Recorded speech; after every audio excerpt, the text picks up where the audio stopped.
welcome to Impossible Coin. I'm not the person who usually does the intro, because I am Tegan Somerset, and with me today, somewhere in the middle of West Texas, is Rocky Hardy. That's me.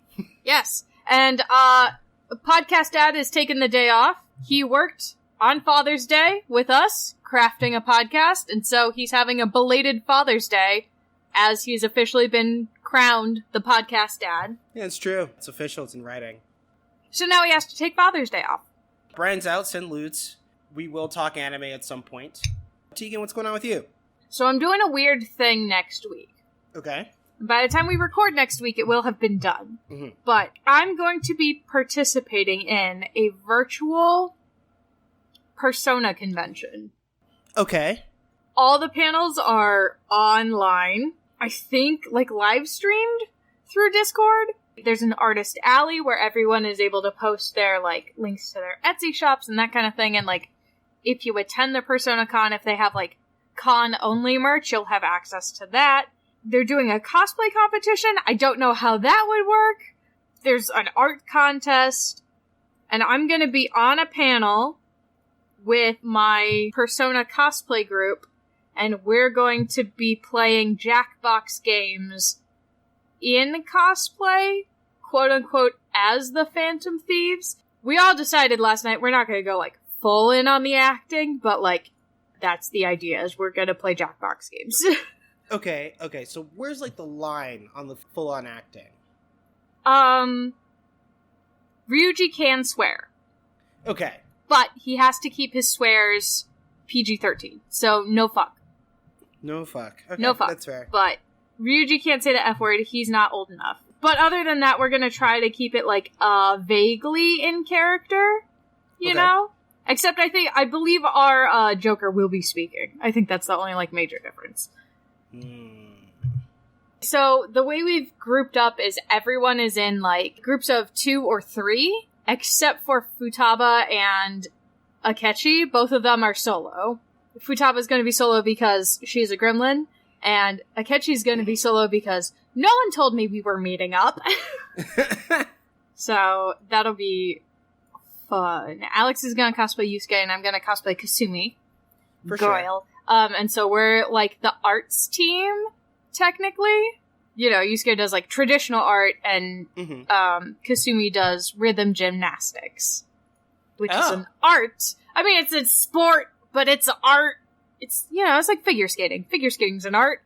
It's also a sport. It's a performance sport. Yeah. So, we're the art team. For sure. Quote unquote. It'll be something, that's for sure. We did a test run last night so that we could make sure, nobody was having technical issues and that sort of thing, and we're gonna get on, an hour or so before the panel actually starts to make sure we're all good, tech-wise, but it'll be neat. Alright. When is it again? It's on Saturday. Oh, okay. Our panel is 8 p.m. Eastern Time, and it's only an hour, so it's going to be 8 to 9. And it is going to be streamed on Twitch. It's going to be, well, I don't know. What is it? I'll figure it out. We'll put it in the description of the show. The audience will be able to watch us, and we're going to be watching the chat, too, to see, who likes which answer sort of thing, so that we can, make sure to vote similarly to what the audience thinks is best. But not necessarily, obviously. I get to play stupid, which is nice, because Kasumi's, good girl honor roll student, so I get to be oh my, I don't know why anyone would say something like that. That's just crude. Alright. It's gonna be me and Makoto, who are what? Oh man, I love Makoto. Our Makoto is good. She's my friend. Her name is Alex. She's also cosplays Annie from Three Houses. Oh, for sure. She got a compliment from Yaya on her cosplay. It was so pure. Nice. At, the last con they all, went to before quarantine shut everything down. True. Yeah, so that was fun. But yeah, Persona Con. It'll be a time. We're all gonna be in cosplay. And then I'm gonna go to bed, because I have to work the next day. Yeah, right. Fuck. Garbage. Mm-hmm. I've also made the smartest executive decision, Rocky. I also recommend you make this executive decision as well. Okay. Take November 4th off. What's November 4th? November 4th is the day after the election. And it doesn't matter which way it goes. Take the 4th off. That's probably a good idea. It's a good, well, like, I know already that, like, I'm gonna be up all night watching the results coming in. So, like, it's just, I'm not gonna be, like, competent the next day. So it's not worth it for me either way. Yeah. I mean, Jesus Christ. It's still, like, the election's a problem in and of itself currently. Mm-hmm. There's just a lot going on, and not much of it is good. And, you know, we just got the new news this morning that fucking Kanye's running for president. Ugh. Which, you know, was a thing that was probably going to happen. He's been trying to promo it for a while. But once again, we have to eat the rich, and we have to start with Kanye. Do we have to... We get to deep fry him, though, right? Oh my god. I don't know. I think a roast would actually be sufficient. Jesus Christ, dipping Kanye in oil sounds terrifying. I mean, but, like, crunch. I mean, I guess we could air fry him. That's healthier. Kanye crunch, no! Oh my god. He made his formal announcement, and I feel like what should really happen, which is something that we didn't really do with Trump, because we were all treating it like a joke that it would never happen, is because Kanye does have his cult, and, like, Trump was able to, like, add to his cult, because he actually did some pretty decent speeches, like, that would rouse people that were disenfranchised. Right. I think what we should do with Kanye, and also Trump, is that we should roast them as actual candidates. So you're saying take the announcement seriously and immediately destroy it? Yeah. Problem is that, like, with Trump argued that he would be good for the economy, but, like, the entire counter campaign to Trump was ad hominem. And, like, that didn't matter because Trump didn't care about the bad things he would say about them. And the country is, like, so mixed up that there are enough problems that, like, disruption was more valuable than, like, progress. Right. All we've gotten is disruption for the past 4 years. And so, like, I don't think we need, like, a return to normalcy. I think this is a good opportunity for progress. But Kanye and Trump, neither of them have, like, decent ideas. Ugh, let me take that out of the personal. They don't know how government works. Mm-hmm. And so they can't manipulate the system to get anything done. Luckily, the people that were supporting Trump just wanted him to disrupt things. They didn't want Trump to, like, present a program or, like, really fix anything. They wanted him to do as little as possible. And if he were to do anything, it was to break things. Like, the people that voted in Trump are cool with all that stuff that's happened. And all Trump has really done is, like, undone things that other people have done and has been otherwise unproductive. He attempted to negotiate a couple of deals, but he didn't really get anything out of them, which was, like, you know, one of, like, I guess the louder positives on his, like, he's a master negotiator. He wrote the art of the deal. And, like, you know, he got us a couple of, like, shaky deals. And that's really his legacy. He undid a bunch of other shit. So, like, we got a lot of Wild West shit going on. And the things that he actually brokered aren't really that great. The people that want Trump to not do anything, most of them are happy. Like, that's why when we say, like, look at this buffoon and what he said this week, it's like, yeah, but, you know, he didn't, like, introduce new taxes. In fact, I'm getting money back this year. Or, like, he didn't allow the Department of Education to protect, like, trans kids or whatever. And I don't have trans kids. So what the fuck?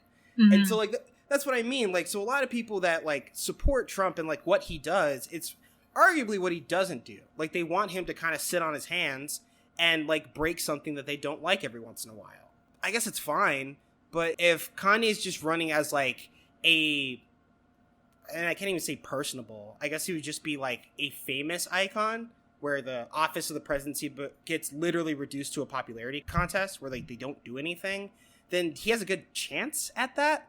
But if anyone wants like a president to do stuff, which, you know, when bad things happen, you know, like a global pandemic, we would want a leader to do things, then we got to make sure that they're able to do stuff. And if they get bullied on those points enough, like if you just sit in their face and say, hey, what would you do when this happens? And if all they are able to put together is word salad or buzzwords, then kick them out the door.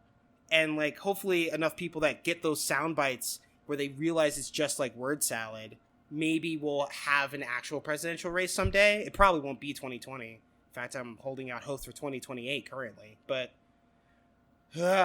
like, it's just ridiculous.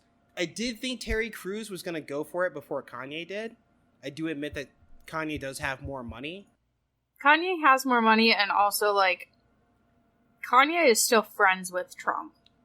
Yeah. Like, that's the thing you also have to consider, is, like, Kanye is still friends with Trump, and this could also potentially, and I'm gonna sound like a fucking nut, this is another way to pull people away from the Democratic campaign. You know? And, like, like, having competition is good and stuff, but, like, this is not the year for that. Honestly, it just feels like Bush versus Kerry again. It does. I didn't. Yeah. Biden's so boring. He's such like a weak candidate. It's so frustrating. Yeah, and like, even like back then, like everyone hated Bush.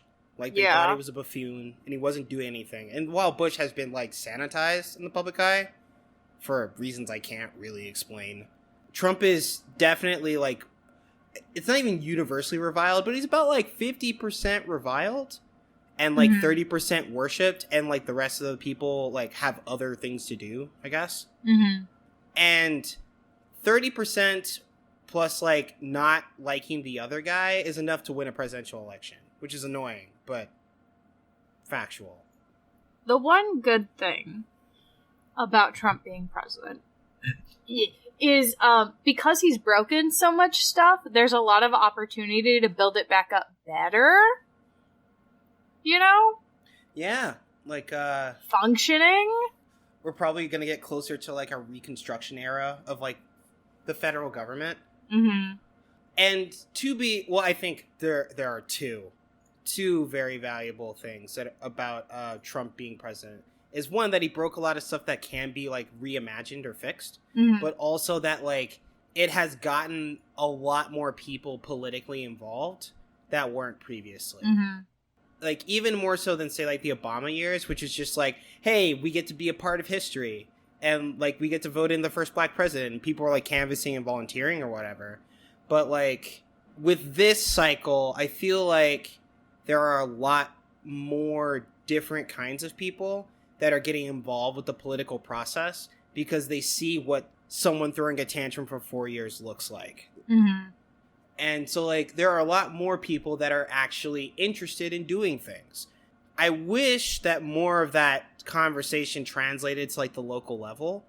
And some of it has, especially around, like, the conversations regarding police brutality and, like, defunding the police and whatnot. You can't do that on a national level. Like, there's no apparatus to do so. But you can do that at home. And a lot more people are having these kinds of conversations, which is nice.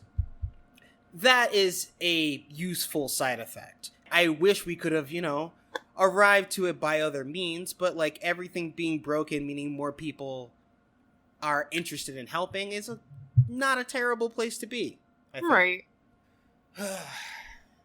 Politics sucks. Sorry, Brian. Yeah. I'm sure he'll forgive us. I hope so. But we're not a political podcast. This is not Chapo Trap House, guys. This is a podcast about video games. Yep. That's what we do here. I do need to get through a bit of video game business beforehand. I have finished the Apex Legends Lost Treasures event. Okay. How was it? It was pretty cool. In fact, as far as events go, I like it. The event is designed to be active for 2 weeks, which means by the time this airs, it will be over. But over the course of the 2-week event, we got a unique game mode that gave us some familiar tools. Like, I talked about it before. It's sniper shotgun, so only guns on the map. But with some interesting quality of life changes. 3 stand out to me. 1, you start on the ground with a gun, so like the gun rush isn't a thing you have to worry about. 2, you start on the ground with armor, and it's Evo armor, which means it gives you more shield the more damage you deal over the course of the map. And whenever you kill someone, you could just take their Evo armor. So if you manage to kill someone with better armor than you can just like take their armor and not have to worry about it. It's just my armor now. Yeah. That's nice. And 3, the respawn beacons, which were strategically placed all over the map, are now removed off the map, but you have a mobile respawn beacon in your inventory. Oh, okay. Yeah, so like instead of like having to run to a particular objective to respawn your teammates, which is a interesting gameplay mechanic, now you can create those spaces, and I've seen some pretty good ones. Like, for example, there's a landing spot that's usually a hotbed for conflict called the Market, which is like an indoor building. There are several rooms. There's an outer perimeter of like elevated flooring, and there's like 2 holes in the ceiling. But you can use the mobile respawn beacon under one of the holes in the ceiling after you've cleared out the room to like respawn your teammates so that they land inside the building, so that like, you know, onlookers that see the ship show up can't snipe you as you're jumping out of the ship, or like when you land, because like you land in cover. That sounds way more convenient. Right. Respawn is using events to test gameplay mechanics, which isn't exactly new, in like a pseudo beta environment. And I like that idea because it feels refreshing to play around with this new type of stuff. And sometimes they're good and sometimes they're not. And this was mostly a successful event. In addition, the length of the event, because the game gives you like a sort of mini battle pass to do while the event's going on. If you just want to like do like the objectives and fill up the bar, you technically only need 4 days to do it. And each of the events or each of the objectives that you have to get on a daily basis are more of a function of continuous play as opposed to like skill. Like there's like a damage number you have to hit, certain number of kills you need to get, and a certain number of games that need to be played. The games are like 1 and 2, the kills are like 4 and 8, and like damage is like south of 5,000. So like if you sit down and play, I don't know, 20 games in like 2 hours, you'll hit those numbers. And then you only need to do that, say, like 4 days out of like the 2 weeks to complete the event, like battle pass thing. Well, that's not so bad. Right. Like, so it's compartmentalized very well. The battle pass doesn't give you access to like all of the gear. Like you do have to buy packs if you want to get anything specific or to like roll for like the big stuff. But you do get a couple of like legendary weapon skins and I think 1 rare character skin. I think it's for Pathfinder. So you do get stuff if you just do the battle pass, which was something I was worried about. You can't get everything without it. You do have to like roll for the boxes. So that's kind of a deal. But the gameplay, which is what it should be about, is good. And it feels fresh and interesting and specifically different from like the rest of the game. Also, you don't even need to do the special game mode to fulfill the battle pass like objectives. You can do that in any game mode. So like the event wasn't even remotely restrictive. The gameplay that was presented was fresh and interesting, and the things that they were doing on Respawn side to both like surface rewards and offer new gameplay experiences felt worthwhile. So kudos to Respawn. You did a good video game event. Yeah, that sounds like a triple win sort of thing. Like, who loses in that situation? Yeah. I've gotten significantly better at sniping just by sitting around and doing the event. And, well, there are peak hours in games like this. You know, like, evenings or, like, weekend afternoons are obviously busier. And there's a lot more people, like, running around and doing stuff. But I remember I had, like, a couple of things I wanted to knock out this morning on Sunday.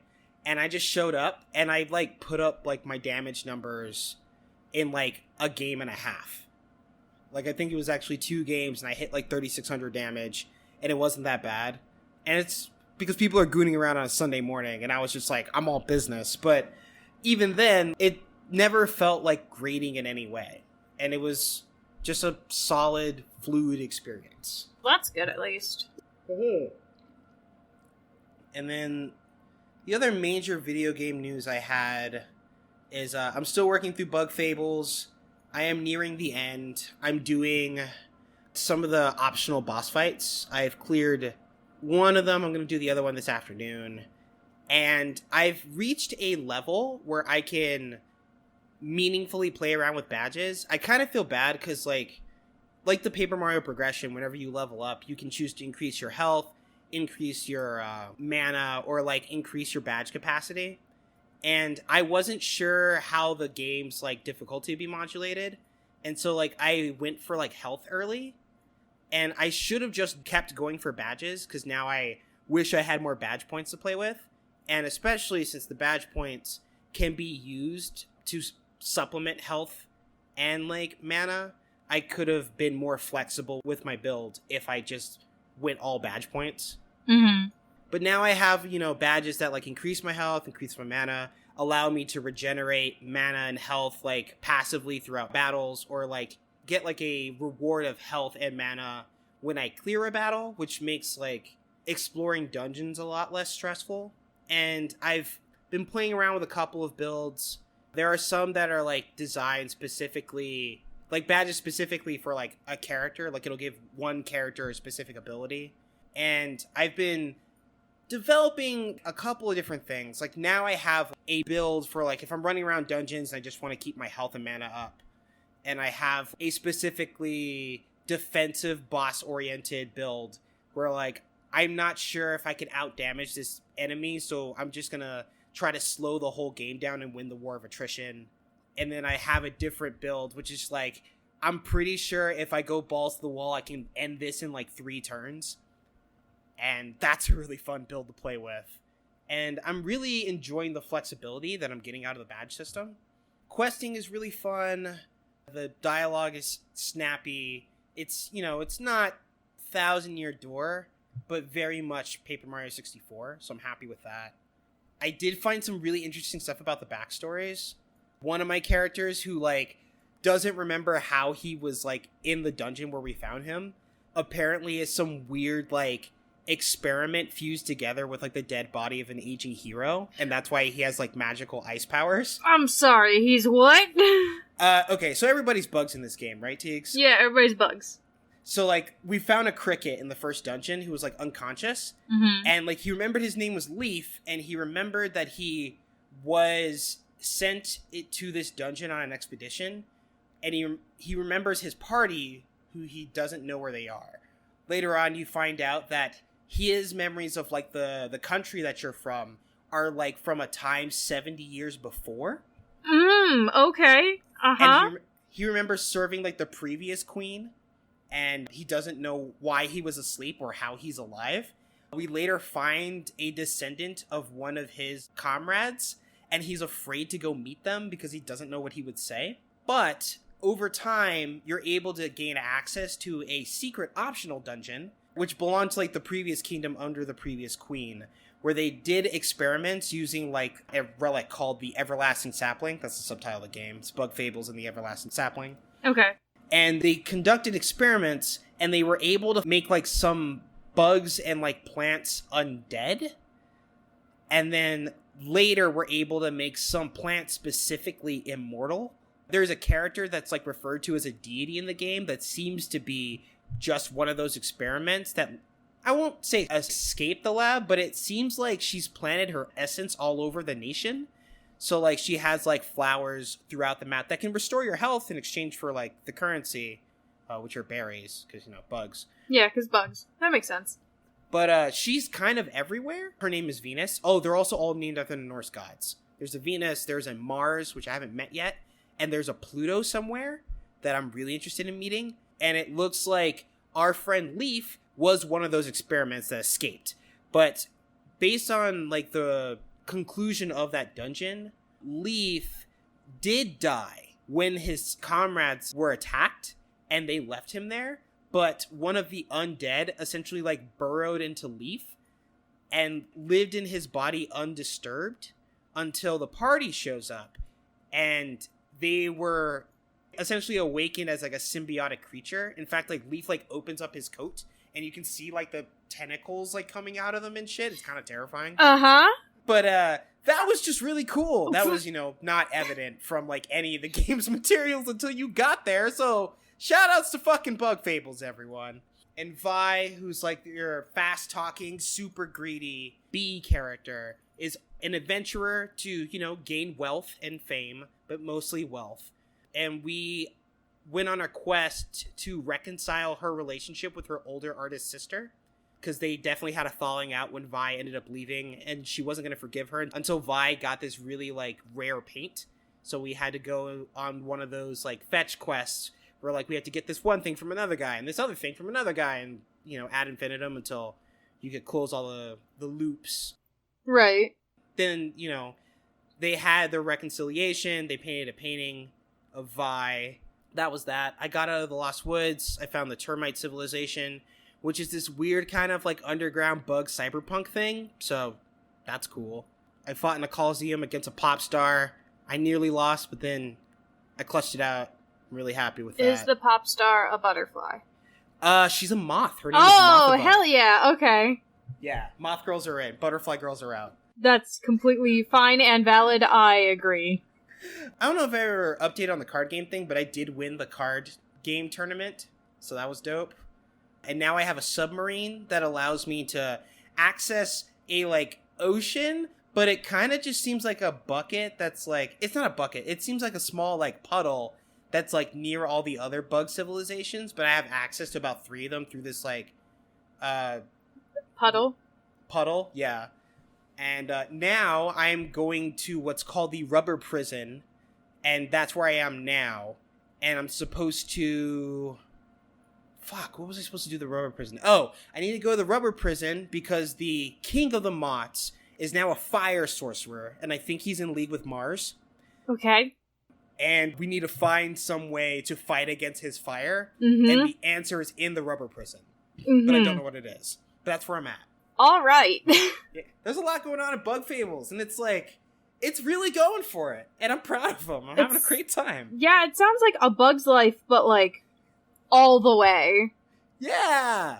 Oh man. Oh, that's right. I also found out that the former queen, Elizant I, the one that Leaf served, because we serve Elizant II, is not actually dead. We thought that she was dead, and that's why the second one succeeded, but is actually in some weird like pseudo sleep. And the reason Elizant II is having us search for the everlasting sapling is so that we can use the sapling to restore her mother's health so that she can abdicate the throne to her mother. I see. Because she doesn't believe that she's running the country right, and the country mostly agrees. Aww. Yeah. She's like, I don't know how to do this, and everyone's like, yeah, you don't. And she's like, okay, fine. I have a new plan. We'll bring my mom back. She'll know what to do. And, like, that's what we're doing now. And everyone's like, yeah, let's get your mom. Oh, man. So, yeah, like, Bug Fables is dope. It's really doing stuff.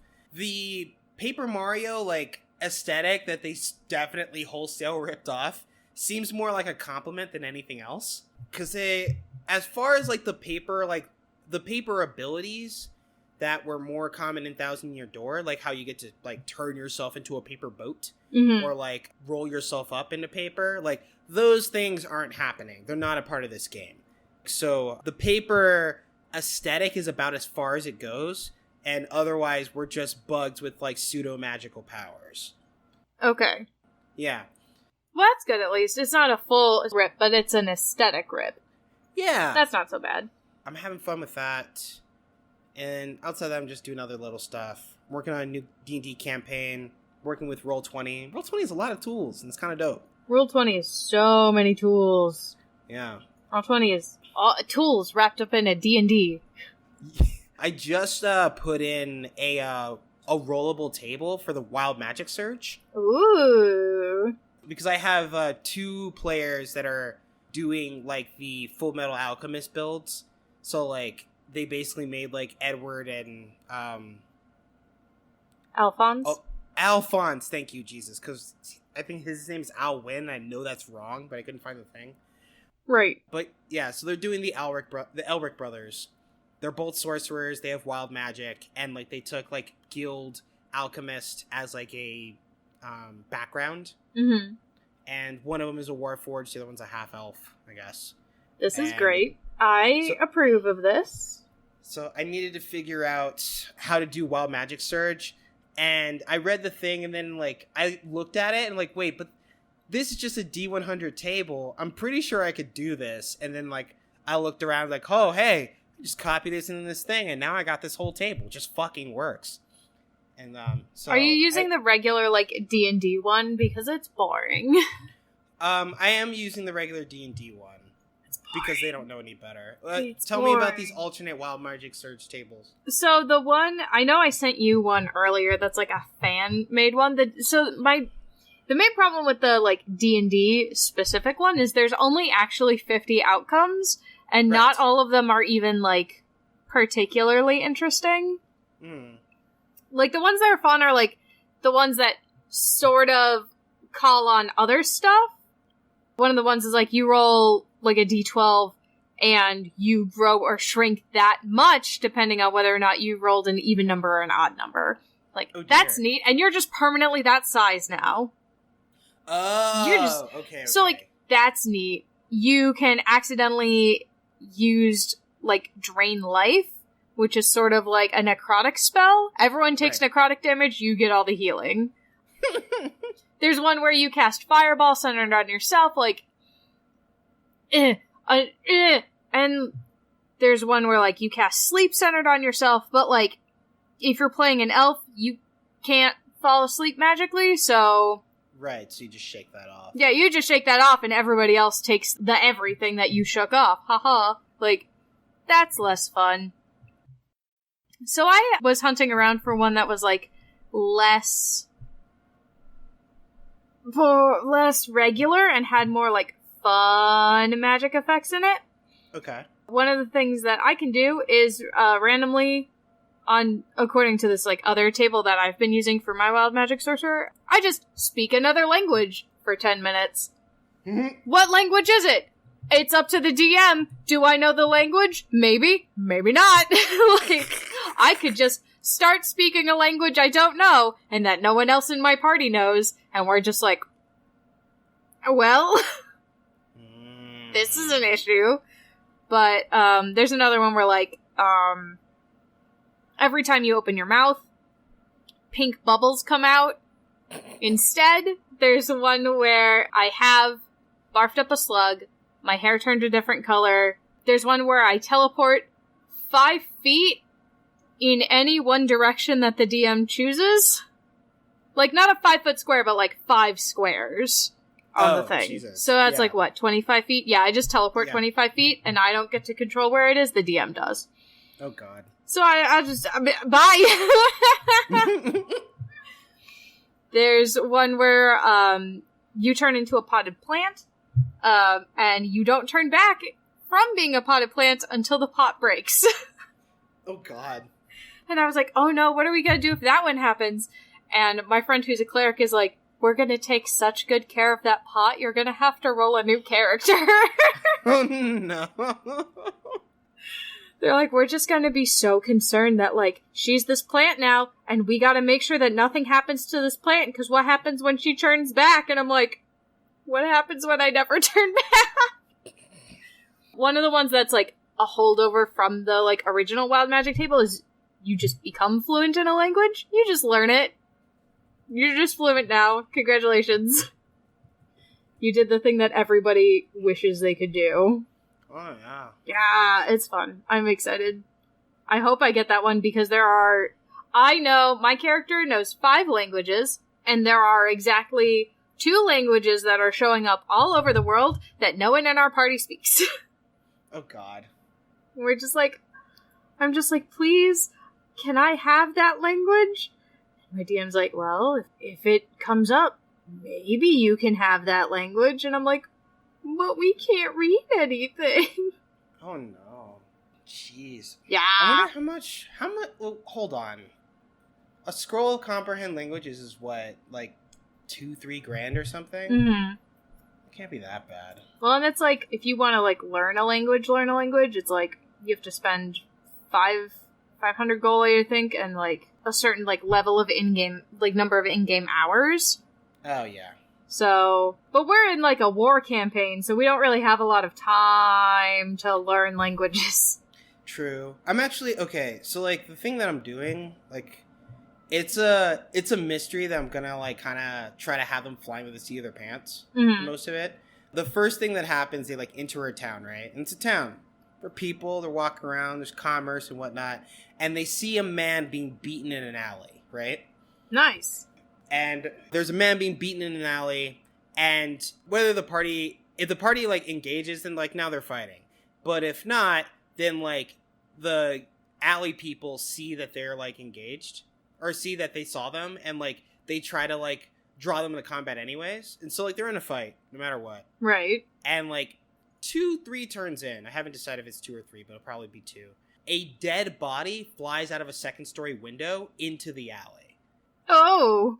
And then they're swarmed by, like, guardsmen, and the people who are beating up the man in the alley, like, abscond because they know the city. The party who doesn't know the city is jumped by, like, the guard, and then they're, like, taken into custody, knocked unconscious, whatever. And then, like, this is, like, pre-introductions and, like, everything. So, like, the first time they actually get to introduce their characters is when they're in a jail cell being individually interrogated over, like, the murder of the man who flew out of this second-story window. And then, based on those interrogations, which I think I'm going to grade on, like, law versus chaos, if they lean lawful, then they're, like, deputized into the investigation as, like, outsiders who are, like, who don't have ties to this. And they are sent to find out, like, what happened in the murder. And if they lean on the side of chaos, they are arrested and, like, they are sent to jail. And then they end up in, like, a prison break scenario. Okay. And so, like, that's, like, the first, like, session that I think I'm going to do with them. And I'm very interested to see how it goes. That's gonna be wild. Mm-hmm. I'm excited. That's gonna be cool. Man, I want to hear it. I want to hear how it goes. For sure. Well, I definitely sent you some of it. So, yeah. like, you can see, like, the stuff on my end. But I'll let you know how, like, the actual session goes. Please do it. I'm excited. It sounds cool. Yeah, man. Can't wait to see the Elric brothers try to break out of jail. Right? Are they... So it's the Elric brothers, and who are the Elric brothers traveling with? So far, I have the Elric brothers. I have a different Warforged paladin that I don't know too much about yet. I just know that his name is Bjorn. Okay. And one guy found, like, the Theros books, and so he made a barbarian Leonin. So he's like a lion man barbarian that he told me he kind of want to specs in the monk later. Mm-hmm. And so, like, he's a giant, like, red-haired, like, lion. He's basically, like, humanoid Mufasa, I guess. That's great. And there is supposed to be another... See, they're going to be a really high charisma, like, party. Like, they already have 2 charisma casters. And the third one is debating whether she's going to be a sorcerer or a warlock. I hope she leans warlock. And I read her backstory. I know she, like, is estranged from her parents, raised by, like, uncles. I think her parents were, like, war heroes. Mm-hmm. And she's, like, generally lived a sheltered life. And depending if she goes warlock or sorcerer, she does have, like, a wizard contact of some kind that helped her when she, like, realized her powers. And so that'll be, like, a recurring contact, I assume. Okay. That's nice. You have someone to play with. Yeah. I am very interested in messing with these people. But, like, next week, you know? Yeah, not this week. Well, that's okay, because there's been a big update for Animal Crossing. This is also true. So, like, you can spend that week playing Animal Crossing. Because we can swim now. I swam a little bit this morning. Oh no, I don't even know his name. That's how little I know. Pascal. Yeah, I did find a handful of undersea life. I think I took in, like, 7 things to Blathers this morning. Mm-hmm. But I did not see Pascal. If you get a, It's the scallop. You need a scallop in order for him to show up. He automatically shows up with the first scallop that you pull every day. Oh, damn. I did pull a scallop, but I donated it to Blathers. I gotta find a... Yeah, oh no! It's okay, I'll find another one. Yeah. He only asks for one a day. So after that first one, like, you can do whatever you want with the rest of them. And they sell for, like, 1,200 bells. So, like, you could save them and trade one in, like, at a later date to Pascal for, like, pearls or whatever. Or you could just say, fuck it, and sell them, which is what I've been doing. For sure. I really want, like, the full mermaid set, because I have officially gotten the underwater wall and the underwater floor, and so now I just want to put all the mermaid furniture in, like, my little underwater setup. So I realize I have a lot of, like, moving floors and, like, wallpapers now. Mm-hmm. So, like, I redid a handful of stuff, so, except for the diner and the kitchen, obviously. Like, all of my, like, wall floor combos are, like, really naturalistic. Like, I have, well, you know of my jungle gym. Yes. And then, I took, like, the starry, like, sand flooring and used, like, the Western Vista wallpaper. And, like, that's, like, my tea room now. Ooh. And then I took the underwater flooring and the underwater wall, and that's, like, my bathhouse. Mm-hmm. And then upstairs, I got, I think it's called river flooring, where there's, like, a single river, like, going either, like, north, south, or east, west. Mm-hmm. And I did that with, like, the woodland wall on, like, my bedroom loft. Oh, that sounds cool, actually. Yeah. So, like, I'm, like, playing around with a bit of stuff. I mean, it's going to send my Happy Home Academy number down, I think. But, like, I'm okay, I think. I'm north of 6 Yeah, figures. like, at this point, it's like, do I really care about the Happy Home Academy? Mm-hmm. Or am I good, you know? Yeah, I feel you. There's some stuff that I've definitely been, like, setting up that I'm like, I know the Happy Home Academy does not give a shit about this, but I think it looks cool. Yeah, I feel that. What have you been working on?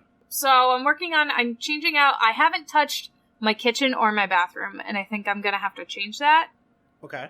Not so much because, like, I dislike my kitchen or my bathroom, just, like, I want to change them for, like, different rooms, but I don't know, like, what necessarily to do with them, sort of thing. I do want to do my, like, main room I want to set up using the mermaid furniture, but the underwater floor and underwater wall. So that's, like, an actual, like, little mermaid house, not, like, inside a mermaid house, you know? Yeah, like, under the sea. Yeah, under the sea. More Little Mermaid, less, I don't know.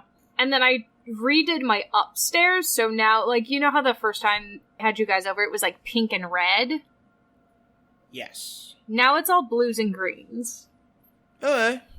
So I've got, like, the rattan bed. I got, like, one that was painted white with, like, green sheets on it. And so I have, like, a blue floral wall up and white floors, white wood floors. And then, like, I just traded everything for, like, white or blue, like, equivalents, sort of. For sure. It turns out I have almost the entire, like, yellow cute set, which is disgusting. Like, of all the cute furniture sets to get, I get the ugliest color. Honestly, I can't stand the blue cute bed. Like, that combination of, like, blue and black is, like, upsetting. It's damn near a war crime, Tegan. Why is it blue and black in the first place? I thought it was going to be, like, blue and white, you know? Oh, I did too. Cute. Yeah. Like, cute. But no, alas. They're playing us, and it's not fun. I don't appreciate it. I don't either. Oh, David Oxford, Nadia Oxford's husband, posted his, like, decor on Twitter the other day, and I saw it because Nadia retweeted it. And David has a diner main room, like I do, but he has both pieces of the diner counter in red, and I'm, like, supremely jealous. Like, I I like how I have the kind of like side seating in front of like the doors. Mm-hmm. But that's really only because I don't have that main rectangular diner piece. And that's what I want. And I was just like, Jesus Christ, why can't that be me? Oh no. I'm also like I've been lazy about it. I haven't been on like Nookazon or anything. Mm-hmm. I may actually just need to make like a list and then just go do my trades and handle that. But I don't know when. Maybe around fall. Who knows? Maybe around fall. Whatever. Yeah. I think fall is going to be when, like, more stuff comes out that we're interested in. Also, because, like, we're going to have the Halloween stuff. We already know, like, the mushroom set's going to be there. You know it's going to be there. It's, like, a staple for the fall time, so... Yeah, I have plans for that mushroom set. Right? I have, like, outdoor aesthetic plans for that mushroom set. I can't wait. But getting everything you want together and looking nice is going to be... Especially, like, once Christmas comes, like, everyone's gonna see, like, which trees get lights and that sort of thing. Yeah. And then you're gonna have to redo because, like, oh no, like, I put all this stuff out and then it turns out, like, I don't have any trees with lights near where anything is, you know? Wait, hold on. Or is that just me? Is that just fucking me? No, we have pine trees. So, like, hopefully, like, those will just be, like, the ones that get guaranteed lights. Then I'm gonna have to move all my pine trees every winter. Yeah. Oh my god, this is gonna be so annoying. I'm already annoyed at December me, and it's not even December time yet. Oh god. Well, at least you'll have time, because, you know, like, December's usually, like, when we're prepping for Game of the Year anyways. Mm-hmm. And, like, we tend to not record then. That's when we just, like, flood with, like, you know, Christmas rom-coms or whatever. Right, yeah, we're doing Are we still doing the Christmas universe? Is that still the plan? I think so. If there's a new film, then, like, we're gonna watch it. Either that or I guess, like, we watch, like, I don't know, Die Hard? Yeah, or Die Hard. Die Hard works. Die Hard's a Christmas movie. Don't at us. I think I'm gonna get back in the Darkest Dungeon. Yeah? Yeah, because I realized I didn't finish it. Did start it like a year after the hype, and I got it on Switch. And I know that there was just one day where I was straight up just like, fuck this, and I didn't reboot. I, like, lost, like, a character that I put a lot of time into. Mm-hmm. And, you know, that happens, because RNG is fucking RNG. But, you know, Tegan, I saw a really great reaction image off of Twitter, where they had, like, one of the Plague Doctor characters in, like, a dungeon, and open, like, a book in the dungeon, and, like, the screen just fills with the text that says, the hero has read an unsettling passage, and I'm like, I gotta go back. Gotta do it. But I don't know when. I'm still trying to, like, sit down and really have myself finish Sekiro. And, like, Dark Souls 3 is still on my shelf, but, you know, I'll get there. Alright, so Teagues, we got a lot of news today. Yeah, we do. You have a lot more news than I do.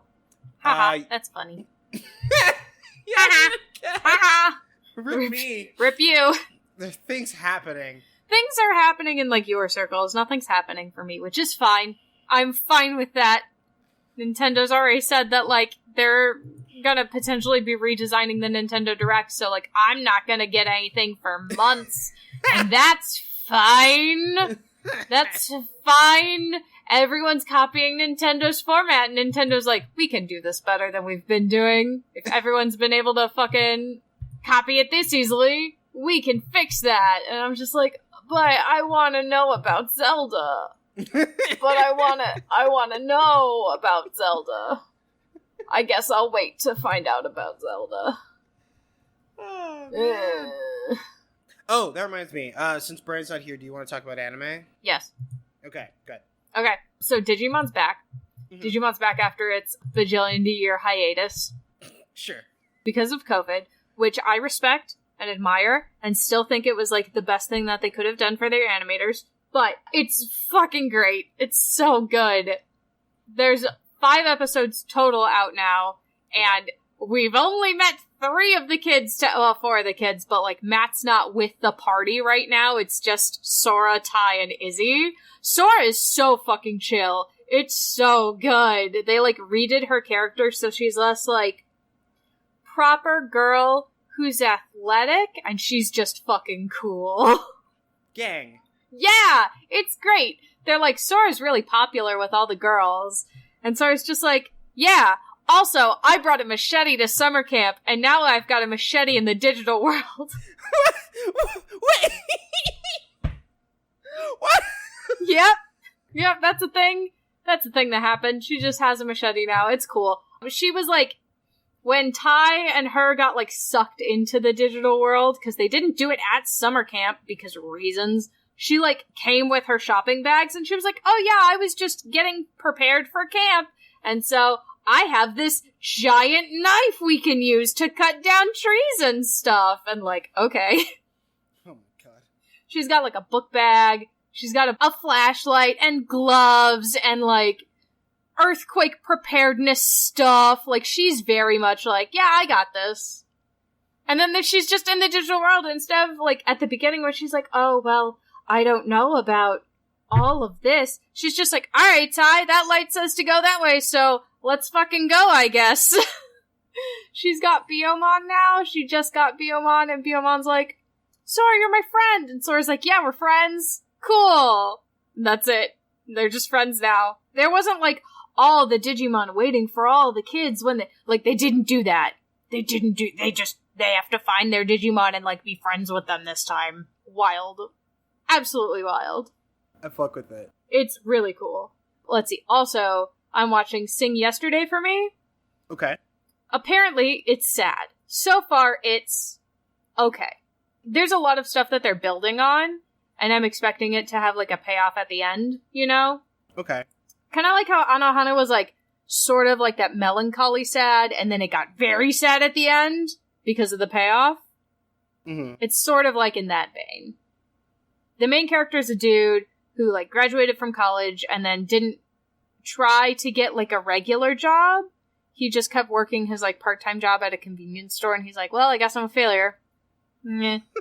Like fucking Deku. I hate that, like, because I didn't watch the dub, but like you know, it's like I'm gonna show up for All Might. I'm gonna be the best hero ever was, and he trips and he just falls back. It's like, oh, can't believe it. It's already over. Yeah, like, just like that, fucking died. Yeah, he's just like, I didn't bother looking for a job in my career path in like 5 months, and I was just working my regular part-time gig. So like, oh well, I guess I'm just a loser now. And like, his classmate, who he had a major crush on, he, like, confesses to in episode 2 or whatever, she's gone on to be, like, a teacher. That's what she does.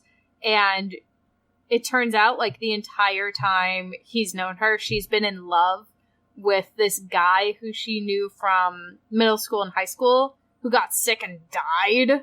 Damn. During that time, the guy's younger brother developed, like, a major crush on her, too. So, like, he's transferring to, like, a good art school that's, like, part of the same school, like, network that she works at. So that, like, now she's his teacher, and he's got a crush on his teacher. And then the other, like, major player in this is a girl who dropped out of high school and is, like, working at a bar. And it's not a hostess club, quote unquote. During the day, they're just a regular cafe, and at night, they serve alcohol. But, like, it's probably like a hostess club. They just don't say it specifically, and she does have to wear a maid outfit. So, you know. Oh, man. So the high school girl has a crush on the college graduate dude. The high school boy has a crush on the college graduate teacher. College-age guy likes the girl. The teacher and the former student, who are both girls, the high school girl is like, I'm gonna fight you for his affection, and she's like, I don't have any fucking interest in fighting you for his affection, and she's like, too bad, that's what we're doing. So it's, wild. I'm on episode 5, you know, as you do. Oh, man. Yeah, as you do. I'm trying to figure out why, like, we don't have more, like, combo cafe bars. like in America, but I guess bars make enough money that they don't need to be cafes during the day. Or, I don't know, maybe they don't share clientele? I think it's more they don't share clientele, whereas, like, in Japan, like, a lot of cafes turn into bars in the evening because, like, the clientele is different during the day versus at night. Mm-hmm. During the day, it's, like, housewives and, like, a good place to, like, take a guy out for, like a coworker for, like, a light lunch or something like that. And then at night, like, your company may go to the same restaurant at night for drinks after work because that's what you do. Yeah. So it could be that. It could also have to do with, like, sharing space sort of things, you know? True, because cafes, like, really prioritize, like, table space, Mm-hmm. while bars, more often than not, need, like, standing space and less emphasis on tables. Yeah. Also, coffee bars aren't really things. I mean, coffee bars are kind of a thing. True. They're just not, like, the same kind of thing.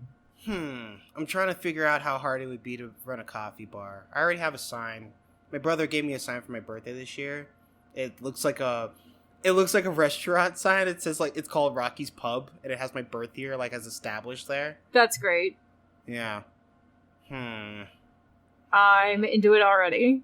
Well, I'd have to decide on a menu, and, like, I'm not really, like, unified in terms of, like, picking what I want to serve. So, like, I have to spend time with that. Whatever. I'm not opening a restaurant anytime soon. We're in a global pandemic.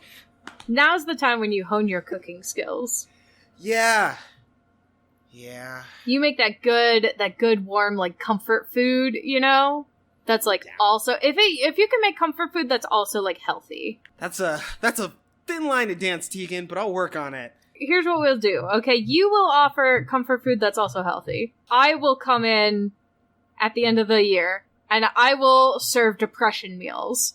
And it's just the depression menu, and it's, like, you don't get to choose what the depression meal is. I choose what the depression meal is based on whatever my depression is saying it wants. So, like, one day you may order the depression meal, and it's just a bag of pretzels and a tub of chocolate frosting, and, like, that's it. And sometimes you order the depression meal, and it's, like, a fancy spinach salad with sliced strawberries and, like, feta cheese on it. Like, you don't know what it is. It just is. Oh my god. Tegan, have I ever told you about this stupid restaurant idea that me and my friends had called Caution Sandwich? What is Caution Sandwich? This is good. I like it. I like it already. So, are you familiar with the restaurant Dick's? No, I'm familiar with the sporting goods location. Okay, so, I think it might actually just be, like, a Texas thing, because I've seen it in Dallas, I've seen it in San Antonio, don't think I've seen it anywhere else. But Dick's is a small restaurant chain that is, like, anti-customer, but as a bit. Oh? Yeah, so, like... I'd like to work there, please. Do you get to harass the customers, please? You are paid specifically to harass the customer. Oh, fuck yeah. There are a couple of things that they do on purpose. Like, they do tend to, like, outright ignore you at first. They come when they want to. You aren't able to, like, curse. Like, I don't think you get to say fuck too often. I think you can't say fuck in front of children. I think that's the deal. But, like, okay. You're able to curse and, like, call, like, customers' names. One of the things that people do is that they have paper hats that they draw, like insulting names or, like, things on and then put them on customers. Sometimes they'll bring you the wrong drinks and stuff like that. That's a whole thing, right? So my thing, Caution Sandwich, which, you know, now seems pretty tame in the age of MILF Denny's and Goth IHOP. Oh god, and E-Boy Hooters? Oh, yeah. Oh, Femboy Hooters, that's what it is. It's Femboy Hooters. It's Femboy Hooters, there's Tomboy Outback, and I've seen... I thought Outback was Bears. Oh, fuck. Is Outback not Bears? I thought Outback was Bears. No, I've seen Tomboy Outback. And oh, God, that sounds great. There was, like, a girl, like, on it. Like, it was, like, a comic that this girl says, it's like, hi, welcome to Tomboy Outback. If you ask me about the strip steak, I will break your spine. Oh, my God, I love it. Please. Yeah, but, Caution Sandwich, right? The idea is that we were going to do a pop-up restaurant because there's no way this restaurant idea is sustainable. We were going to do like a weekend event like a maid cafe, right? but we like staff the entire staff with like women directed to act as tsunderes, you know? Uh-huh. They are dressed in cute outfits. They seem like interesting and like inviting, but when you get inside, it's more like what the fuck are you doing here, you know? And when you enter, there is no menu. Instead, you have to take a person allergy test when you sit down, which is just to make sure that we don't give you something that you're allergic to, and then you just get a sandwich. Like, it's just delivered to your desk, to your table or whatever, and you can sit there and eat it, but you're gonna have a tsundere talking shit to you the entire time. And that's the dining experience. It's like Subway, but you don't get to order with tsunderes. That's great. Yeah. I do like that you're calling it a person allergy test also. Yeah! We were kind of proud of that one. But, you know, like, I don't know how we're gonna do against, like, fucking goth IHOP, because that's brilliant, Tegan. I mean, you know. Man. Here's what you have to do is you just have to set up in the same plaza as them. True. And then it's just like a bit. You know? Like, it's a shared bit. Yeah, it's a shared bit, and that's where, like, the Femboy Hooters and, like, the whole thing is. I'm down. I wouldn't put that You've seen the TikTok where it's, like, you get to the Femboy Hooters, and, like, the person is at your table, and they're like, hi, welcome to... And then they leave, and they go, I can't serve that table, that's my dad. And it's like, what? That's my dad! Your daddy or your dad? My dad! Dad, my father. My actual father figure. Like, if I had a son and he wanted to work at Femboy Hooters, I would just make sure that he had the best makeup available. Like, rip to other dads, but I'm different. Oh god, I love that. Okay. Tegan, let's do the news. Tell me about this thing with BMW. Okay. Remember when Tesla tried to put video games in your car? I remember, it was stupid. And we, like, agreed it was a bad idea. Absolutely. And then it turned out it was a very bad idea because people were playing video games instead of driving their cars. Right. Yes. I've got a new bad idea for you. Okay. Let me try to sell you on this. So we're going to load up your car with features, right? Sure. Cool features. You're going to have, like, heated seats if you want, or, like a chilled steering wheel for, like, when you get those really hot days, you know? You can turn your steering wheel chiller on, and, like, optional, like, Bluetooth stuff, and, like, OnStar, but not, and, like, a bumper-to-bumper, like, randomized warranty, and, like, shit like that, okay? Sounds like cars. I'm still down. Here's the thing, though. When you purchase this super cool full-up model that has all that cool stuff, you don't have to actually utilize all those features, and we'll turn them off for you. And if you want to turn those features on, instead of paying that top dollar price and having them all already, you'll pay a slightly lower price, and then you can buy them as add-on bundles for as short an amount of time as 3 months. Okay. So if you only need your heated seats in the winter, see, you can just not purchase the heated seat option during the summer. Tegan? Yeah? Are you telling me that BMW is doing like a battle pass but for cars? Yeah, they're putting microtransactions in your car now. God. So if I have heated seats and if I like don't re-up or whatever, like the car has heated seats. The technology is inside the car. Yes. But if I don't pay this subscription fee, the DMR makes it so that I can't use my heated seats. Yes, you can flip the switch and nothing will happen. It's great. Yep. This is going to be a standard feature on all of BMW's cars that are equipped with the newest operating system 7 software. So, like, this is also going to do, like, automatic high beams, adaptive cruise control, like, all that shit that you regularly use. 'Cause if we're gonna milk you on your phone, and on your subscription-based television watching, and, like, everywhere else, of course we're also gonna milk you in your car. Oh my god. That's gross. That's so, like, fucking disgusting. Yeah. But here's the thing. Mm-hmm. Here's the thing. Other car manufacturers are also thinking of doing something similar. Like, obviously, Tesla's done it for, the video games and that sort of thing, but apparently Ford is saying that, they're gonna have downloadable updates for your car that will help cover it from bumper to bumper. Depending on your driving in the car, they can, update your insurance on the car. Disgusting. That's ridiculous. So, right? So, Tegan, what you're telling me is that it's not even just BMW, it's just, future cars. Future cars. I'm probably gonna have microtransactions. I'm gonna have to pay a guy to jailbreak my car. Yep. Before I can just use it? Yep. Well, no. You're gonna have to pay a guy to jailbreak your car so you can use all of the features that are in the car that you purchased with money. So, here's the thing, though. Assuming, you are able to pay off the car. So you buy the car outright with cash, right?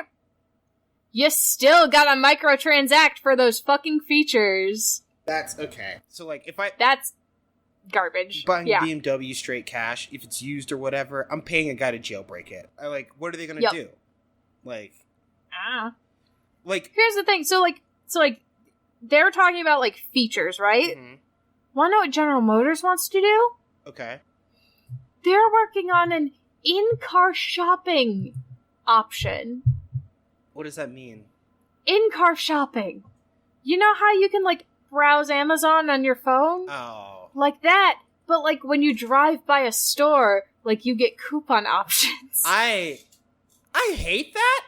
I hate that. Wasn't there a thing where we were looking at, digital overlays and, anime and games, and there was one where, we were saying that, pop-up ads would be, the shittiest thing to happen? Right. GM is looking at giving advertisers space to put pop-up ads in your fucking car. There's a guy out there. There's some person who, decided, hey, guys, we need to make some more money out of these cars. What if we sell ad space and put pop-ups in your car? That's insane. Yep. Yeah, and give you the option to, buy things in your car while you're driving your car on the road past these shops. What even is... I would like to fight this man. I don't know who this man is, but he's stupid and this is bad. Oh my god. This is bad and it's dangerous.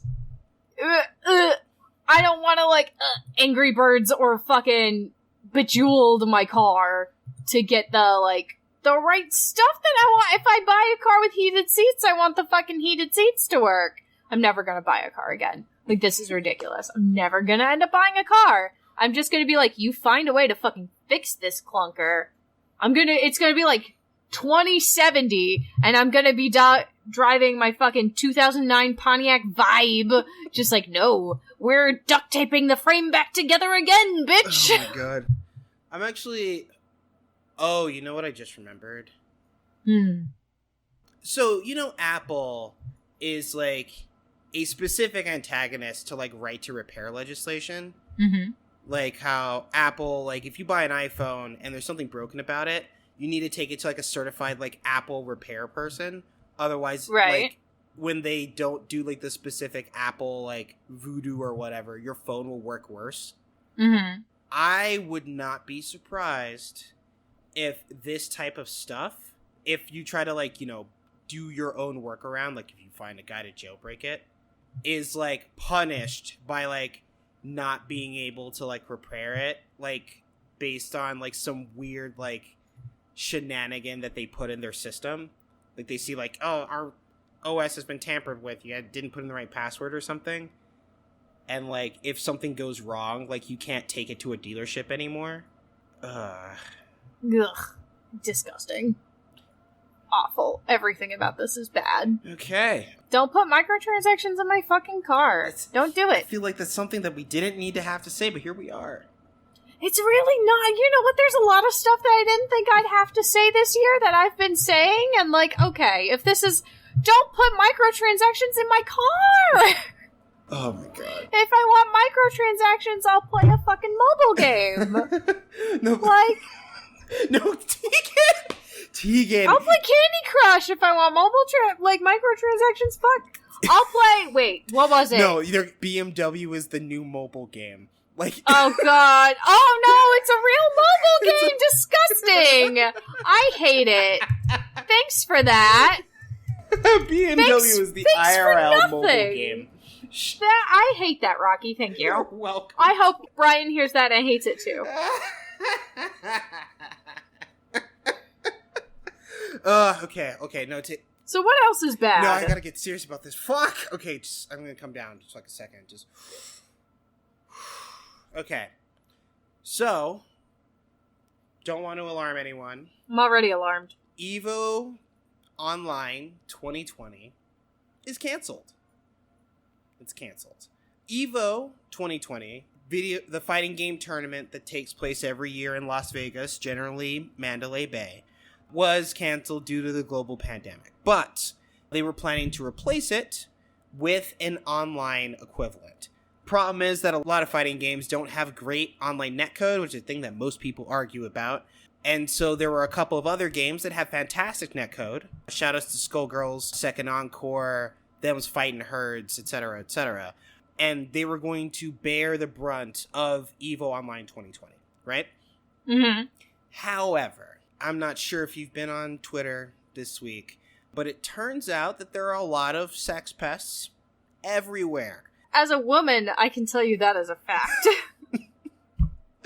And, like, it's not just movies, and it's not just tabletop or video games or wrestling, but also this type of shit goes all the way to the top. Apparently, Joey Quellar, also known as Mr. Wiz, was recently accused, credibly so, of sexual misconduct with a minor. Oh, disgusting. In years past, and that has recently come to light during the global pandemic.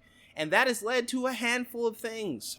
One, Joey Quellar, he is Mr. Wizard, but he's also generally like the guy who runs EVO, has been removed from the EVO Championship council. Good. And his replacement is still trying to take the place. But there were a lot of people, a lot of corporations, Bandai Namco, NetherRealm, Capcom, who pulled out of EVO Online saying, hey, we can't do this if this is your guy. They have since removed Joey Quellar from the board. He's on administrative leave. He's not exactly fired. And at first they were trying to say that maybe we could still do this, but no one's really jumping back in after the action to remove Quellar. And so EVO 2020 Online is canceled. It's not happening, looks like. So no EVO at all this year due to sexual misconduct with Mr. Wiz. Can't have good things if you let bad people sit in the top. Yeah. It gets worse. It gets worse. It gets worse. It gets worse with EVO? Or it gets worse just generally? It gets worse regarding the FGC. Oh, okay. So there's no EVO this year, right? And, you know, that makes sense. They lost their top guy. They're hopeful that we'll be able to put something together in 2021. And we don't know for sure, but that's what we're looking at. And, you know, Quellar hasn't done himself a lot of favors. He definitely has been... He did put out a statement on Twitter. It was milquetoast at best. The direct... Right. I'm not going to read his words. I'm not going to do it. But it's definitely not the biggest thing. It turns out that Smash Bros. Also has a wave of allegations against several high-level competitors and commentators relating to not only sexual misconduct, but sexual misconduct with minors. There is a long list, but it was topped off with an accusation against Nairobi Kasava, aka Nairo, from allegations that he was engaged in a sexual relationship in April 2017 with another pro player, Zach Loth, aka Captain Zach, who at the time was a minor. Nairo was swiftly released from his contract with... Nairo was with NRG. NRG did put out a statement. This morning, we were made aware of disturbing information involving Nairo. We take these situations incredibly seriously. NRG has severed all ties with Nairo. So, you know, pretty cut and dry. Throw out a guy out of the Smash community. But it wasn't just Nairo. There was another player, D1, and anti that were alleged in sexual activity with minors while, being of legal age, if not adults. Oh, disgusting. And they have been released as well. And Zero apparently carried on an illicit relationship with a minor, which appears to have been online, but seemed to involve exchanging photos, which in some circles would be called child pornography. And he has also been released from his contract. And there was also a young woman, Cinnamon, oh no, what's her last name? Cinnamon Dunson, aka Senpai. Senpai? Yes, yeah. Oh. Who was apparently involved with a 14-year-old boy when she was 24 in 2016. And she hasn't responded to anything. But, it doesn't look great for a lot of the Smash community. And it looks like what needs to be done, or what is likely going to happen, is that the Smash Bros. Community in its current form will need to be burned to the ground, and everyone's going to have to start over. Nintendo, who ironically hasn't actually been a great friend to the Smash community over the decades that it's existed, has formally condemned the sexual predators at this point. Uh-huh. And since Nintendo runs their own, Smash tournaments, it may be likely at this point that they may move in earnest to, take control of the Smash scene, while, the otherwise independent Smash scene, spends time having to rebuild after, a culling of sorts. So, Smash is probably done for the foreseeable future. I mean, everyone that loves the game should still continue to play and develop their skills, show out at their locals, but, larger events are probably in danger for a long time. Things like the representation at EVO, things like DreamHack, and maybe Frosty Faustings, or CEO. Even, remember when a couple months ago we were talking about Smash being big and stable enough to spin off from, CEO into their own Smash, directed event? Yeah. That is definitely not happening anymore, and it probably won't even happen next year. Currently, Smash as, a large-scale competitive enterprise doesn't really look like it has a future right now. So what you're telling me is really all Nintendo has to do at this point to swoop in and save Smash is just vet every fucking player to make sure they're not pedos, and then step into all those places that EVO was and that Smash, the locals were. Right. And they got the funding for that. They could do that. Well, the problem is that Nintendo hasn't wanted to. Competitive Smash has evolved as a thing that is specifically divergent from Nintendo's interests. Mm-hmm. Because of things like how, competitive Smash has, grown into a thing that's hyper-competitive, high-skill, that, takes out randomness, and it, devalues its potential as a party game because it wants to be a competitive experience, which is, mm-hmm. counter to, Nintendo's interests. And they do run their own, tournaments, but they do tend to be invitationals, and they do also play with things like items on, which the competitive Smash community does not like to abide. Mm-hmm. And it's a lot more serious than, say, the divergence between Pokemon Company, video game events and the Smogon community, where, they disagree versus, single battles versus double battles. Because, Smash is, turned it, or originally was, this thing that had, a lot of money and a lot of people and a lot of passion behind it, that has been specifically disrupted by these waves of allegations. That, it'll be harder for them to secure sponsors in the future, and that'll be harder for them to do larger events, which encourage higher level competitors to show up and push the medium forward. Also, Nintendo hasn't been really responsive to, issues with, their netcode, which are now in full display, which is why, Smash wasn't look like it was going to be a thing at EVO Online because of how bad its netcode performs under pressure. So, even, online Smash is, a really different animal right now. And so, Smash doesn't have a lot of directions to grow in currently. Like, if it's going to survive as a competitive enterprise, it's going to be long and difficult and painful and costly. And that's not going to change in the foreseeable future by any stretch of the imagination. Gotcha. Okay. Yeah. So, like, too long didn't listen, like, Smash might be fucked for a while. Smash sounds like it is fucked for a while. Yeah. And they deserve it. That's the worst part. Yeah, they really do. They fucking did this shit, bro. Like, ugh. Damn. Ugh. Don't let pedos in your circles. Yeah. Just don't do it. Luckily, don't do it. There are, like, some, like, organizations that are FGC adjacent, if not, like, Smash, like, supportive, that are doing things where they're just, like, there are no, like, after-hour events that, like, minors will show up at. If minors show up to an event, they have to be there with a guardian. All, like, bar-hosted or after-hour events are 18 plus no matter what. And that's just fucking it. And so, like... Good. That's how it should be. There are people that are really trying to, like, put into words how this will shake out. Like, there was talk a couple years back about making, like, a universal, like, code of conduct.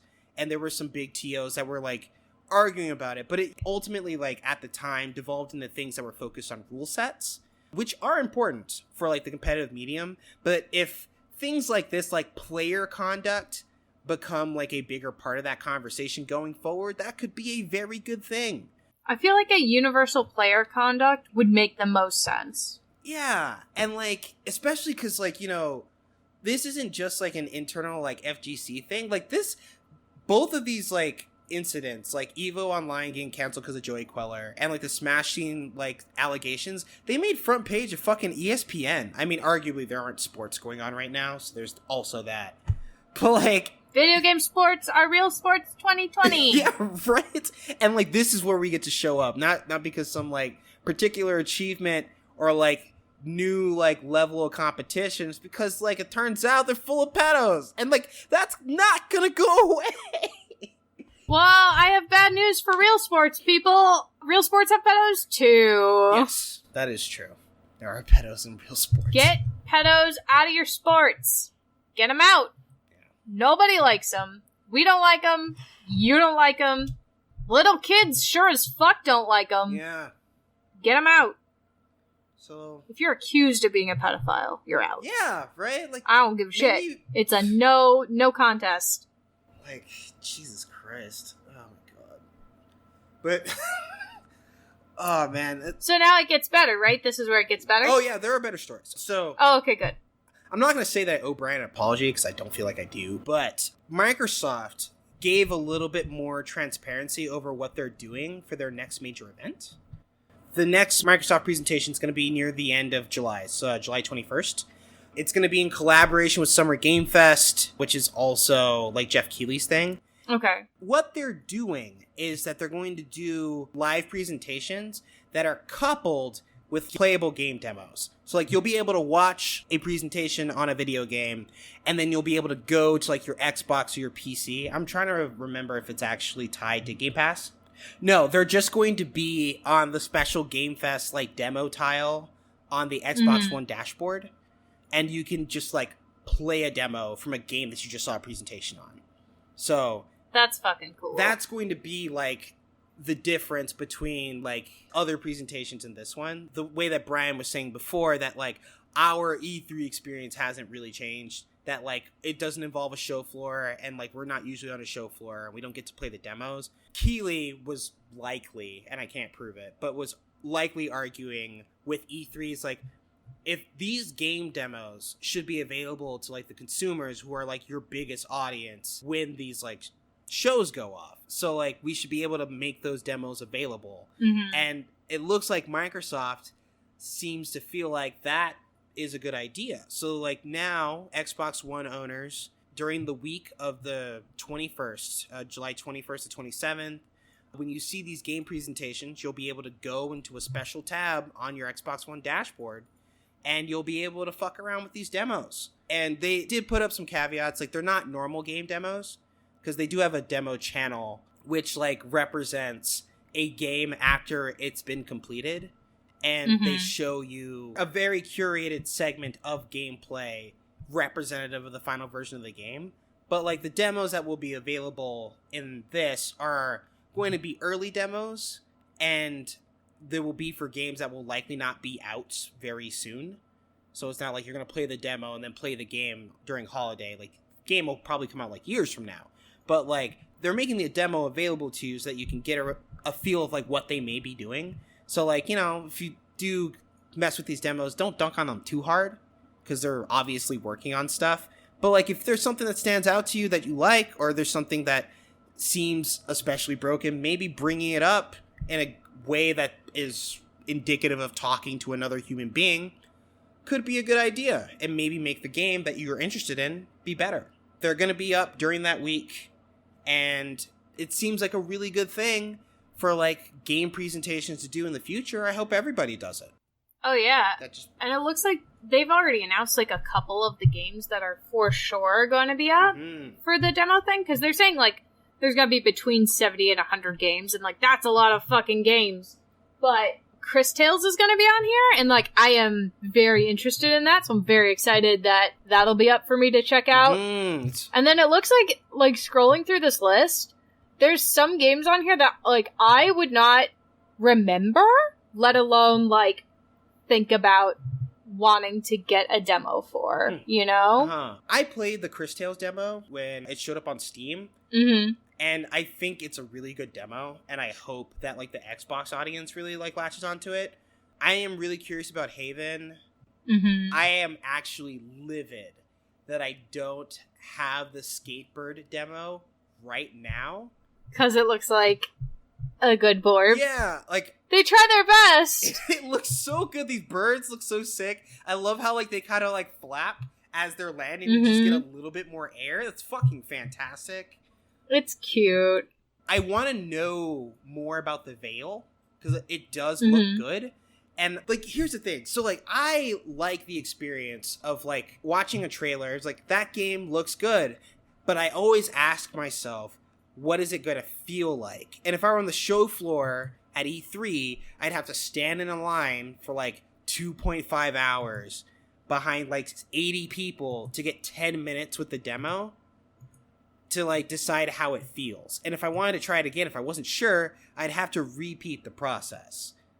Versus like this Xbox event, if I see a demo like that looks pretty good, I wonder what that'll feel like if I had an Xbox. If I had one, I could open up the tab on my Xbox One and then open the demo and then fuck with it, and I could fuck with it for hours. I remember the first time I played Civ 5, I downloaded the demo. And Tegan, I put 130 hours into that demo, just repeating like the same like 100 years or whatever with like various things before I decided, you know what, I should probably just buy this video game. Yeah, that's like when the Bravely Default demo came out, and it was like a 2-hour demo or whatever, and I put 36 hours into it. Right. But, like, that's not 130 hours. It was, like, a slow, like, I mean, Civilization's a really slow game, but it's also really deep, and I, like, kept messing with, like, various things, and then I get to, like, the 100 years, I'm like, oh, I'm gonna restart it. And, like, and then, like, I don't know, a week or so later, I, like, look up, and I'm like, oh, wait, I have 100 hours on this demo? I guess I should just buy this game. God. Ridiculous. I really vibed with Civilization. It was a very good experience. I love that team. Like, Synaxis is like, or is it Syraxis? I can't remember. Whoever makes Civilization, you guys are doing good work. Civ 6 was also pretty good. Very different, but still pretty good. Wild. Oh, man. But yeah, like, this Summer Game Fest demo event seems like an objectively good thing. So, it does. Yeah. The only good thing in video games this week. Oh, yeah. And, like, you know, also cars, apparently. Yeah, the only good thing in video games or cars this week. Oh, my God. Disgusting. Oh, man. Yeah, that's all my stuff. That's all I had. Tegan, I don't want to open Steam. I don't have the fortitude. I don't think I can do it. That's okay. We don't have to. Okay, thank God. I don't think we need to. But we do have to, so, like, the rumor come out, right? Mm-hmm. The rumor come out that the PlayStation prices are going to be announced next week. Oh, that's right. Yeah. If they are announced, we'll definitely be talking about it. Yeah. Like, just so everybody knows. Like, of course, everyone will be talking about it, but we will be talking about it because I don't know, like, who is getting what. I assume Brian is getting an Xbox, right? I'm pretty sure. I don't know if I think Brian is going to get the new Xbox first. I think. Because, like, obviously he has both systems. I can't confirm it, but I'm pretty sure Brian's, like, current plan is to skip Sony until proven better, but do Xbox when it comes out. Right. And are you getting either of them? I think I might get the PlayStation. Mm-hmm. I don't have warm feelings about Microsoft, but, like, I am pretty happy with what the PS4 has delivered to me. Mm-hmm. And, like, if the PS5 actually is able to deliver something comparable, I think I'm cool with that. As long as it's, like, actually backwards compatible, which, as far as I can tell, even though they haven't been screaming about it, seems to be the case. Right. So I'm planning to get, like, a PS5, I think, in holiday. But I might actually end up pre-ordering, but I don't think I'm going to stand in lines or anything. That seems fair. I mean, when you pre-order it, like, it's your item is safe, you know? Right. It's either going to get shipped or you're going to get Rona, so whatever. Alex and we're going to try to get one of each, so... Real. Yeah, we'll end up with a new Xbox and a new PlayStation, probably. We'll see. Mm-hmm. Yeah. Alex, I know, will get the Xbox. He'll obtain it. He'll fight a man in a parking lot for it if he has to. For sure. Like... Oh, my God. So... We'll let you know. We'll keep y'all abreast of the situation. Okay. So, Tegan, I think this was a show, right? Yeah, this is, a show. Okay. This is a show. Yeah. So, as you may or may not know, the show is called Impossible Coin, and we do it every week. Brian is usually here. He's not here today. The show can be found wherever podcasts are found, TM, iTunes, Google Play, Stitcher, Spotify, and SoundCloud. Speaking of SoundCloud, our friend, kid brother of the show, Big Sach, did our theme for us. It's at the beginning and end of this program. You can find him on SoundCloud at soundcloud.com/BigSachNJ. And, you know, if you feel like talking to the man who created this magic, you can hit him up on Twitter at Hillary_Swank.